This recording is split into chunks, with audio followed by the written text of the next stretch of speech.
Good morning. Class 12 के student के लिए आज से हम न्यू टॉपिक स्टार्ट कर रहे हैं जिसका नाम हो गया डी और F block elements. According to Jharkhand board syllabus F block को पूरी तरह से हटा दिया गया। सीबीएसई बोर्ड के भी सिलेबस को अगर आप देखें वहाँ से भी एफ ब्लॉक के सिलेबस को पूरी तरह से हटा दिया गया। लेंथेनाइड एक्टिनाइड्स वगैरह नहीं पढ़नी है। बिहार बोर्ड में एफ ब्लॉक के लिए एक अलग से लेक्चर डाल देंगे जिसको आप देख लेंगे। ऑर्गेनिक में हमने आपको रिएजेंट पढ़ाया, आप उसका पूरी तरह से रिवीजन करें क्योंकि एरोमेटिक रिएजेंट भी हम आपको पढ़ा चुके। उसके बाद जीओसी का एक वीडियो डालेंगे जो आप समझ लेंगे। उसके बाद सिर्फ यूनिट में पढ़ना है, तो हर यूनिट का 80% रिएक्शंस आपका ऑलरेडी कवर्ड होगा। जिस किसी भी यूनिट पर आप हाथ डालेंगे उसका ढेर सारा रिएक्शन आपको पता रहेगा, इसलिए आपको उसमें परेशानी नहीं होगी। अब एक एक करके इनऑर्गेनिक में दो टॉपिक को आप पढ़ लें ध्यान से। एक टॉपिक कहलाएगा डी ब्लॉक और एक कहलाएगा पी ब्लॉक। ये दो टॉपिक कर लेंगे तो आपका इनऑर्गेनिक सिलेबस समाप्त हो जाएगा। छोटा छोटा वीडियो हम डालेंगे, जैसे यहाँ दिख रहा आपको हेडिंग पीरियोडिक टेबल है, तो डी ब्लॉक में जो छोटी छोटी बातें हैं वो रिलेटेड टू पीरियोडिक टेबल और इलेक्ट्रॉनिक कॉन्फ़िगरेशन पर आधारित है। इसमें आपको रीजनिंग क्वेश्चंस मांगा जाएगा, एक्सप्लेन वाई, कारण बताएं, और उसके बाद कुछ फैक्ट, कुछ पॉइंट रिलेटेड क्वेश्चंस आपको मिलेंगे जो एज इट इज आप डायरेक्ट पॉइंट लिख लिया करेंगे। उन पॉइंट्स को रिवीजन किया करेंगे ताकि डायरेक्टली आपको वो फैक्ट, वो पॉइंट डायरेक्ट आपके पास मैच कर जाए। अब एक एक करके आप आते हैं। 11 में ये पढ़ाया हुआ this is your periodic table, ये आपका पीरियोडिक टेबल है। पीरियोडिक टेबल में आपको 11 वाली बातें याद होंगी, जो ग्रुप्स की संख्या कितनी होती थी इज इक्वल टू 18, पीरियड की संख्या कितनी होती थी is equal to 7।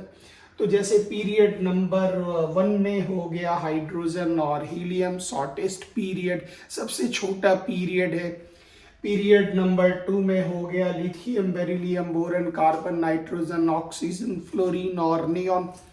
Period number 3 में हो गया sodium, magnesium, aluminium, phosphorus, silicon, phosphorus, sulphur, chlorine और आर्गन। फिर यहाँ पर आपको potassium, calcium, scandium, titanium, vanadium, chromium, manganese, iron, cobalt, nickel. ये अपना आप थोड़ा थोड़ा करके, मतलब हर विद्यार्थी का टारगेट होगा जो पीरियड 4 तक के एलिमेंट को आप याद रखेंगे, सारे स्टूडेंट। क्योंकि यहाँ पर हमारा एक क्वेश्चन बनता, कौन सा एलिमेंट पीरियड 3 का है। Objective questions specially for Bihar board, क्योंकि झारखंड में भी इस बार 40% ऑब्जेक्टिव कर दिया गया लेटेस्ट न्यूज अकॉर्डिंग टू विच, मतलब आपको 28 क्वेश्चन ऑब्जेक्टिव आपको मिलेंगे झारखंड बोर्ड में भी। इसलिए और ऑब्जेक्टिव में क्लास 12 के इनऑर्गेनिक डी ब्लॉक और पी ब्लॉक में मोस्टली जो प्रश्न आपको मिलेंगे वो एटॉमिक स्ट्रक्चर, पीरियोडिक टेबल और केमिकल बॉन्ड से रिलेटेड आपको प्रश्न मिलेंगे। अब यहाँ पर कौन सा पीरियड 2 का एलिमेंट है ये आपको ढूंढना है। जो रिमेनिंग पीरियड आपका 5th, 6th और 7th है वो आप कम भी कर सकते हैं, that is not very important, बहुत महत्वपूर्ण नहीं है। यहाँ 11 का ही एक क्वेश्चन हम लोग रिपीट करना चाहेंगे, किस पीरियड में बताएं सबसे ज्यादा एलिमेंट है। आंसर होगा 6th पीरियड। क्यों? क्योंकि याद होगा लेंथेनम के नीचे हुआ करता था 14 एलिमेंट जिसको एफ ब्लॉक में लेंथेनाइड कहते थे, और एक्टिनियम के नीचे भी 14 एलिमेंट होते थे जिनको हम लोग एक्टिनाइड्स कहते थे। और पीरियड 7 जो है वो इनकम्प्लीट पीरियड है, इसलिए याद रखेंगे सबसे लॉन्गेस्ट पीरियड जिसमें सबसे ज्यादा एलिमेंट है वो हो गया पीरियड नंबर 6। नेक्स्ट आइए, पूछा गया उस ग्रुप का नाम आप बताएं जिस ग्रुप में सबसे ज्यादा आपको एलिमेंट मिलेंगे। तो याद रखिए ग्रुप नंबर 3 में सबसे ज्यादा एलिमेंट आपको मिलेंगे। सबसे ज्यादा एलिमेंट ग्रुप नंबर 3 में मिलेंगे। क्यों? क्योंकि लेंथेनम के नीचे आपके पास 14 एलिमेंट्स और एक्टिनियम के भी नीचे आपके पास 14 एलिमेंट्स होंगे। मतलब इस ग्रुप में आपके पास 14 + 1 15, 14 + 1 15, तो 31 और 2 32। तो यहाँ से एक क्वेश्चन और पूछा गया, एफ ब्लॉक के एलिमेंट किस ग्रुप के सदस्य होंगे? जवाब देना होगा ग्रुप नंबर 3 के जो हैं वो कहलाएंगे एफ ब्लॉक।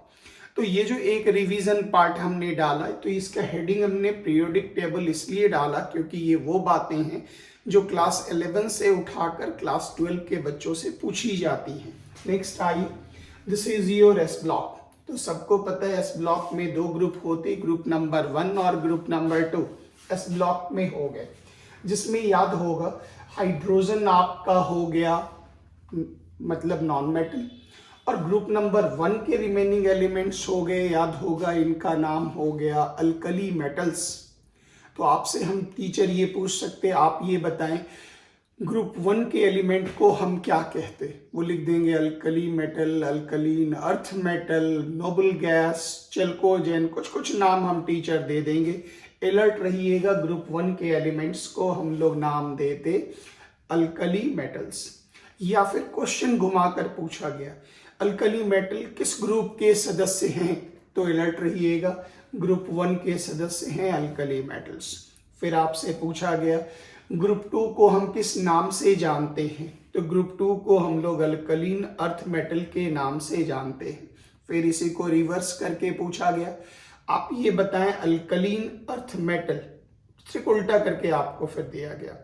उसमें पूछा गया आप ये बताएं अल्कलीन अर्थ मेटल जो हुए उन अल्कलीन अर्थ मेटल का ग्रुप नंबर कितना है? तो आप जवाब देंगे सर इसका ग्रुप नंबर 2 पाया जाता। अब वापस चलें पी ब्लॉक की तरफ।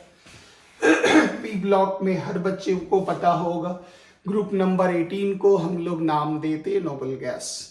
तो आपसे पूछा गया नोबल गैस कौन से हुए? तो आप जवाब देंगे ग्रुप नंबर 18 के जो एलिमेंट हो गए वो हो गए नोबल गैस। अब आपसे ये पूछा गया जो आप ये बताएं जो भी नोबल गैस होंगे उन नोबल गैस में आप ये बताएं जो उनके ग्रुप नंबर कौन से होंगे? तो जवाब मिला नोबल गैस के ग्रुप नंबर 18 होंगे। तो ये हो गए helium, neon, argon, krypton, xenon और रेडॉन। ये नोबल गैस हो गए ग्रुप नंबर 18 के। हीलियम को अगर आप छोड़ दें तो बाकी जितने भी एलिमेंट्स हैं इनका इलेक्ट्रॉनिक कॉन्फ़िगरेशन होगा NS2Np6, मतलब इनके लास्ट में P में 6 होगा, ये कंप्लीटली भरा हुआ, ये कहलाएगा आपका नोबल गैस। तो यहाँ पर सब लोग ध्यान रखेंगे नोबल गैस के बारे में। नेक्स्ट आइए, अब आ गया आपका हेलोजन। अब आपका ये पार्ट आ गया हेलोजन। तो एक एक करके जरा हेलोजन का पॉइंट आप जरा चेक कर लें। हेलोजन के बारे में पॉइंट याद कीजिए, ग्रुप नंबर, ये ग्रुप नंबर आपके हो गए 17। तो ग्रुप नंबर 17 को हम लोग नाम देंगे, ग्रुप नंबर 17 कहलाता हेलोजन, वेरी इंपॉर्टेंट। इसमें हो गया फ्लोरीन, क्लोरीन, ब्रोमीन, आयोडीन और स्टैटिन। तो इसको हेलोजन क्यों कहते हैं? क्योंकि हेलोस मतलब समुद्री लवण, जेनेसिस माने निर्माण। हम सारे लोग जानते हैं समुद्र का पानी खारा होता, और समुद्र का पानी खारा होने के का कारण हो गया उसमें नमक, उसमें क्लोराइड, ब्रोमाइड, आयोडाइड वगैरह पाया जाता। तो समुद्र के लवण के निर्माण में या उसके खारेपन के निर्माण के लिए जिम्मेदार है ये ग्रुप 17 के एलिमेंट्स। ये हो गए आपके फ्लोराइड, क्लोराइड, ब्रोमाइड, आयोडाइड, ये रेडियो एक्टिव हैं, तो इनको हम लोग नाम देते हेलोजन। अब यहाँ से पूछा गया इनका वैलेंस कॉन्फ़िगरेशन क्या होगा? तो इनका वैलेंस कॉन्फ़िगरेशन होगा NS2Np5। ये पी ब्लॉक में भी आएगा, एक बार आप यहाँ रिवीजन भी मारते चले। तो अब पूछा गया अगर किसी एलिमेंट का इलेक्ट्रॉनिक वैलेंस कॉन्फ़िगरेशन NS2Np5 है तो बताएं उसका ग्रुप नंबर कितना होगा? तो याद होगा पी ब्लॉक के लिए आपके पास थ्योरी था group number is equal to 12 plus valence P electron, जो लास्ट में आपका पी होता वैलेंस पी इलेक्ट्रॉन्स, ये इसकी थ्योरी हुआ करती थी। तो आप 12 में ये ऐड कर देंगे तो ये आपका पॉइंट हो जाएगा, आप आराम से ये निकाल लेंगे। इसमें ग्रुप नंबर कौन सा हुआ? 17। Very very important. एक रिवीजन का ब्लॉग भी जरूरी है। छोटा छोटा वीडियो डीएफ में आपको रेगुलर मिलता जाएगा। आज से हम इसका स्टार्टिंग करते चले, धीरे धीरे करके आप करते चले, पूरा का पूरा आप टॉपिक कंप्लीट कर लेंगे। नेक्स्ट आप आइए, अगले हिस्से में हम चलते हैं। इस बार के लिए टॉपिक हो गया ग्रुप नंबर 16। तो याद होगा ग्रुप नंबर 16 को हम लोग नाम देते थे चेल्कोजेन। ग्रुप नंबर 16 को हम लोग नाम देते थे चेल्कोजेन। और 16 के एलिमेंट का अगर इलेक्ट्रॉनिक कॉन्फ़िगरेशन आप याद करें तो ये होता था NS2 और याद कीजिए ये होता था NP4। ये होता था आपका NP4। ये एक एक करके ये दोबारा आप लिख देते। ये हो गया NS2 और ये हो गया NP4। इसको नाम हम लोग देंगे, ये कहलाएगा चेल्कोजेन। क्यों देते? क्योंकि जितने भी ओर फॉर्मेशन होते हैं, जितने भी अयस्क बनते हैं, उस ओर के फॉर्मेशन में ये बहुत मददगार होता। आप ज़्यादातर मेटलर्जी में ओर्स देखेंगे वो ऑक्साइड या सल्फाइड के रूप में होता, जैसे गैलेना हो गया, सिनेबार हो गया, कॉपर पायराइट हो गया, ऑक्साइड्स में एल्यूमिना हो गया। बहुत सारे ओर्स हैं जो इस रूप में पाए जाते, इसलिए हम इन्हें नाम देते चेल्कोजेन। याद रखेंगे, ऑब्जेक्टिव क्वेश्चन। तो चेल्कोजेन मतलब ये भी कहा गया जो अगर कॉन्फ़िगरेशन ये है तो आप बताएं इसका ग्रुप नंबर क्या होगा। अब ध्यान देंगे, चूंकि लास्ट आपका P है तो ऑटोमेटिक है ये कौन सा ब्लॉक हो गया? P block. और P ब्लॉक के लिए group number is equal to 12 plus valence P electron is equal to कितना बना? 16। Very very important. इनके एलिमेंट्स का नाम भी आप याद रखेंगे। ये पार्ट P ब्लॉक में है, लेकिन this is revision of periodic table.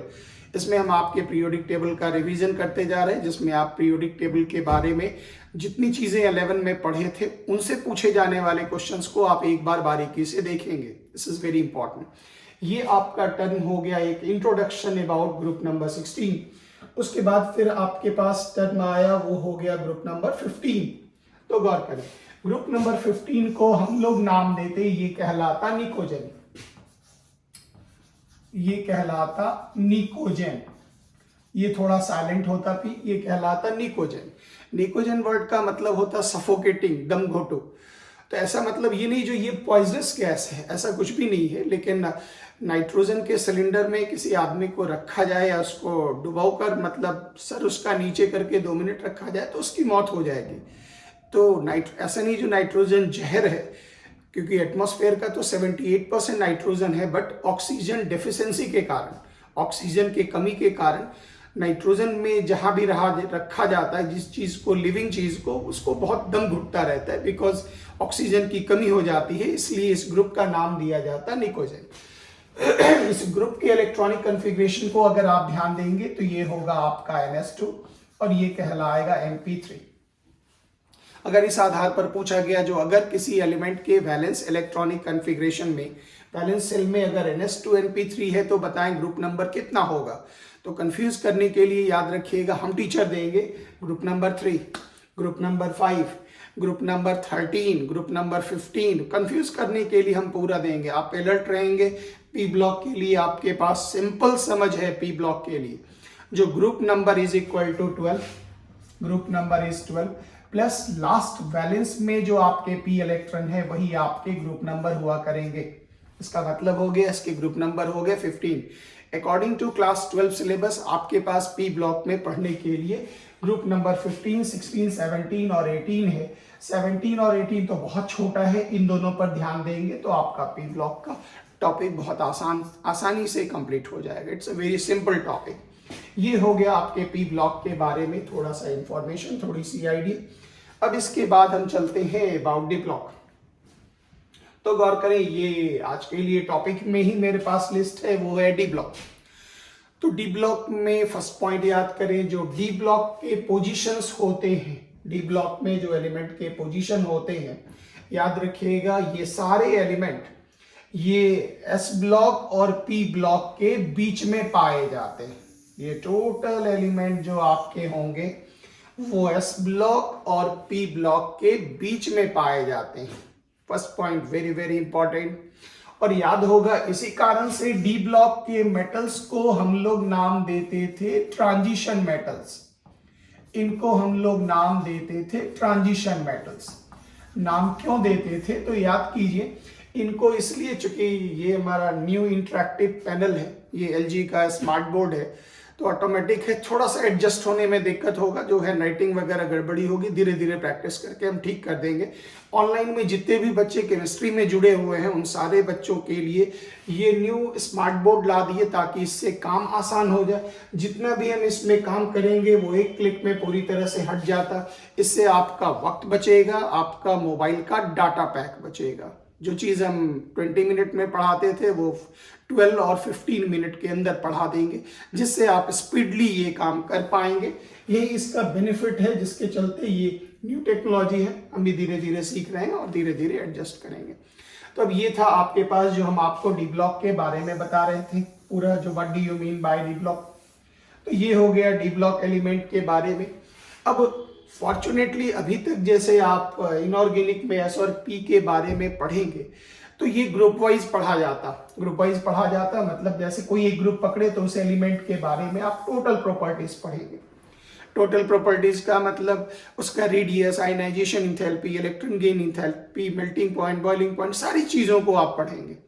लेकिन पी ब्लॉक, डी ब्लॉक में ये होता जो इन चीज़ों को हॉरिजेंटली पढ़ा जाता, क्योंकि हॉरिजेंटली इसको सीरीज में बांटा गया। इसकी प्रॉपर्टीज जो होती है, क्योंकि आप ग्रुप में जाएंगे तो बहुत सारी प्रॉपर्टीज में सिमिलरिटी मिलता लेंथ एंड हाइट कॉन्ट्रैक्शन के कारण, ये आप आगे सीखेंगे। तो इसलिए पूरे के पूरे डी ब्लॉक को 4 सीरीज में बांटा गया। ये जो 4th पीरियड का स्कैंडियम से लेके जिंक तक का टॉपिक हो गया, ये हो गया सीरीज 1। यूटेरियम से लेकर के कैडमियम तक जितने भी एलिमेंट हो गए ये हो गया सीरीज 2। फिर नेक्स्ट आइए, लेंथेनम से लेकर के मरकरी तक के जितने हो गए वो हो गया सीरीज 3। और एक्टीनियम से लेके अनबायम तक, यूयूबी तक जो आप गए वो कहलाया सीरीज 4। लेकिन हर बच्चे को कृपया स्कैंडियम से लेके जिंक तक फर्स्ट सीरीज के एलिमेंट का नाम, उनका एटॉमिक नंबर, उनका इलेक्ट्रॉनिक कन्फिग्रेशन, ये पूरा पता होना चाहिए। हर स्टूडेंट को ये पूरा पता होना चाहिए। This is very very important. और इन नामों को, इन इलेक्ट्रॉनिक कन्फिग्रेशंस को आप अच्छे से रिवीजन किया करेंगे हर विद्यार्थी। Very important. घर में बैठकर जितना भी हमने पीरियोडिक टेबल का थोड़ा थोड़ा रिवीजन करवाया याद कीजिए। ग्रुप में ऊपर से नीचे आने पर रेडियस का मान इंक्रीज करेगा, लेफ्ट से राइट जाने पर रेडियस डिक्रीज करेगा। याद होगा किसी भी एटम से, गैसेस स्टेट एटम से 1 इलेक्ट्रॉन को निकालने में जितना एनर्जी लगेगा वो कहलाएगा आयनाइजेशन इंथैल्पी। ग्रुप में ऊपर से नीचे आने पर आयनाइजेशन इंथैल्पी डिक्रीज करेगा, लेफ्ट से राइट जाने पर इंक्रीज करेगा विद सम एक्सेप्शंस। कुछ आपको एक्सेप्शंस भी मिलता जाता है इस टॉपिक में। उसके बाद इन्हीं सब चीज़ों के लिए फिर इलेक्ट्रॉन गेन इंथैल्पी, इलेक्ट्रोनिगेटिविटी, हम ये उम्मीद करेंगे हर स्टूडेंट से जो वो एक दिन के अंदर अपना पूरा का पूरा पीरियोडिक टेबल रिवाइज कर ले। क्यों? क्योंकि पीरियोडिक टेबल की उपयोगिता आपको डी ब्लॉक और पी ब्लॉक में जबरदस्त होनी है, और वो वहाँ बहुत मेहनत से कंप्लीट किया जा चुका है। तो जो थोड़ा भी जिनको दिक्कत हो, जो नहीं सर हम 11 नहीं पढ़े, हमारे पास समस्या है, हम भूल गए, नहीं याद है, तो आपको इसका वीडियो भी मिल जाएगा। पीरियोडिक टेबल का वीडियो भी हम जल्दी आपको अपलोड करके पैरेलली दे देंगे। वो क्लास 11 का वीडियो है। उस वीडियो को देख लेने के बाद आप काफ़ी डिटेल ढंग से पूरे के पूरे पीरियोडिक टेबल को अच्छे से आप रिवाइज कर पाएंगे। और डी ब्लॉक में तब तक हर बच्चे की जिम्मेदारी होगी जो वो आप स्कैंडियम से लेते हुए जिंक तक में आप रिवीजन करेंगे। और वो भी इस प्रकार से, जैसे मान लेते हैं लिया गया स्कैंडियम का एटॉमिक नंबर 21, इसके लिए आप कन्फिग्रेशन डालेंगे आर्गन, फिर यहाँ डाला आपने 3d1 4s2, और ऐसे करके आप सबका रिवीजन मारते चले जाएंगे। Point number 1। नंबर 2, जब कभी भी हम टीचर डिमांड करें किसी भी एटम या आयन का इलेक्ट्रॉनिक कन्फिग्रेशन, तो कृपया कोई भी विद्यार्थी इस रूप में नहीं लिखिएगा, कभी नहीं। आप नॉर्मल बनाएंगे जैसे बनाया जाता, मतलब 1s2 2s2 2p6 dash dash dash, वो आप खुद बनाएंगे। ऐसे करके आप बनाएंगे हर विद्यार्थी।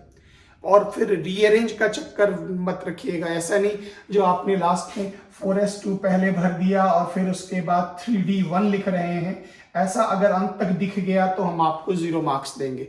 ये काम आपको करना है तो आप कॉपी के लास्ट पेज पर करें। हम टीचर को फेयर में ऐसा नहीं दिखना चाहिए, हमको हर हालत में दिखना चाहिए 3d1 और 4s2, हमें हर हालत में ऐसा दिखना चाहिए। तो ये हो गया इलेक्ट्रॉनिक कॉन्फ़िगरेशन के संबंध में एक छोटी सी सावधानी। और सेकंड इंपॉर्टेंट पार्ट, जब किसी भी आयन का डिमांड करे तो ऑटोमेटिक है, ये ट्रांजिशन मेटल है, मेटल की टेंडेंसी होगी इलेक्ट्रॉन लॉस करने की, और लॉस करने के कारण पॉजिटिव चार्ज बनेगा।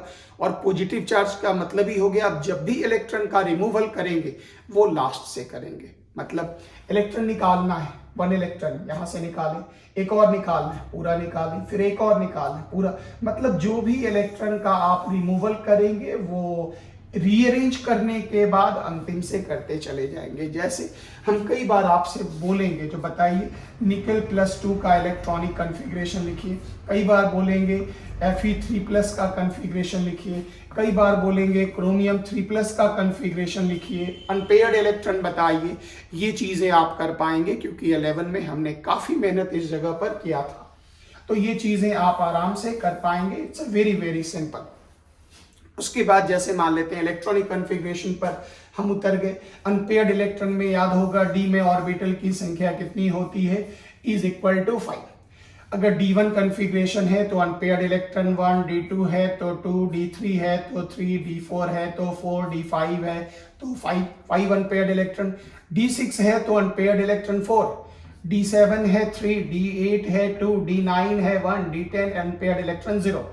तो अनपेयर्ड इलेक्ट्रॉन की संख्या निकालने से आगे हम जब आपको पैरामैग्नेटिक बिहेवियर की बात करेंगे, जिसमें अनपेयर्ड इलेक्ट्रॉन होगा पैरामैग्नेटिक, फुली पेयर्ड होगा वो कहलाएगा डाईमैग्नेटिक, उस जगह पे हमको बहुत मदद मिलेगी। प्लस अकॉर्डिंग टू CFT याद होगा, जिसमें अनपेयर्ड इलेक्ट्रॉन होता था वो कलर्ड होता था DD ट्रांजिशन के कारण, वहाँ भी हमको इलेक्ट्रॉनिक कॉन्फ़िगरेशन का यूज़ होगा। मतलब आज के लेक्चर में आपको एक और रिक्वेस्ट किया गया, जो हर विद्यार्थी कृपया एटॉमिक स्ट्रक्चर वाला कॉपी निकालकर अपना इलेक्ट्रॉनिक कॉन्फ़िगरेशन अच्छे से एटम और आयन का कंप्लीट मार ले, क्योंकि नेक्स्ट क्लास में जब हम इलेक्ट्रॉनिक कॉन्फ़िगरेशन लिखेंगे तो बहुत फास्ट लिखकर आपको देंगे ताकि आप जल्दी जल्दी इन कामों को कर सकें।